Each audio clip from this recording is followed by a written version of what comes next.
তো আজকে আমি চলে এসেছি লাল পরি সাজতে। এই না না, লাল পরি সাজতে আসিনি আমি। আমি আজকে এসেছি জাস্ট 15 মিনিটে একটা মেকআপ দেখাতে। তো তোমরা দেখো আমি কি করে মেকআপ করি লাল পরি সেজে। তো আমি ক্রিম লাগিয়ে নিলাম, ময়শ্চারাইজার লাগিয়ে নিলাম। যেটা তোমাদের ময়শ্চারাইজার সেটাই তোমরা লাগাবে, তোমরা যেটা ইউজ করো সেটাই। প্রথমে ভালো করে ময়শ্চারাইজার লাগিয়ে নেবে, তারপরে ময়শ্চারাইজারের সাথে লিকুইড ফাউন্ডেশন যেটা, সেটা ভালো করে মিক্স করে লাগিয়ে নেবে। কারণ ফাউন্ডেশন তো লাগাতে হবে, কিন্তু টাইম তো নেই হাতে, তো ব্লেন্ডার বা ব্রাশ দিয়ে লাগাতে একটু হলেও টাইম বেশি লাগে। তো এইভাবে মিক্স করে তোমরা ফাউন্ডেশনটা ভালো করে মিক্স করে মুখে ভালো করে অ্যাপ্লাই করে নেবে। তারপরে তোমরা যেই কম্প্যাক্ট বা প্রেস পাউডার যেটা তোমরা ইউজ করো সেটাকে ভালো করে ভালো করে ওটাকে প্রেস করে করে ভালো করে কম্প্যাক্টটা দিয়ে ভালো করে পুরো মুখে লাগিয়ে নেবে। ভালো করে কম্প্যাক্টটা লাগানোর পরে এবার তোমরা যেটা ব্লাশার, কাজল, আইলাইনার যেইভাবে সব কিছু হয় সেইভাবে সব কিছু লাগাবে। আমি এখানে প্রথমে আই শ্যাডো লাগিয়ে নিচ্ছি। তো আই শ্যাডো সব ড্রেসের সাথে যায়, এরকম একটা আই শ্যাডো হলো ব্রাউন কালার। ব্রাউন কালারটা তোমরা লাগালে পরে সব কিছুর সাথেই তোমাদের চলে যাবে।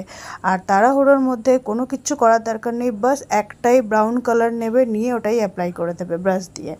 করার পরে আমি এখানে আইলাইনার লাগিয়ে নিচ্ছি। তারপরে আইলাইনার লাগানোর পরে যেভাবে মাস্কারা লাগিয়ে নেব।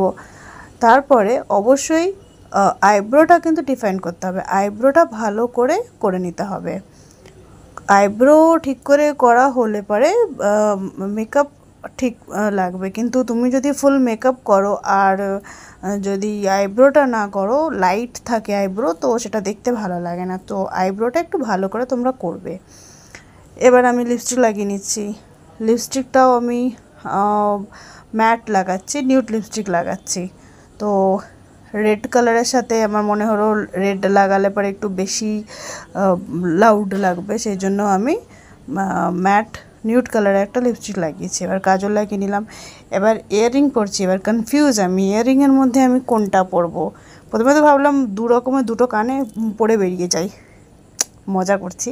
যাই হোক, যেটা আমার ভালো লাগলো, মুখে যেটা মনে হলো শ্যুট করছে, ভালো লাগছে, মানাচ্ছে, সেটাই আমি পরে নিলাম। তো ফাইনালি এবার আমি রেডি হয়ে গেছি। কিন্তু আমার হঠাৎ মনে হলো যে একটু চুড়ি পরি। তো আজকে আমি কাচের চুড়ি পরেছি। এটা ঠিক চুড়ি না, মানে একটু মোটা টাইপেরই, হ্যাঁ কাচের চুড়ি বলা যেতে পারে।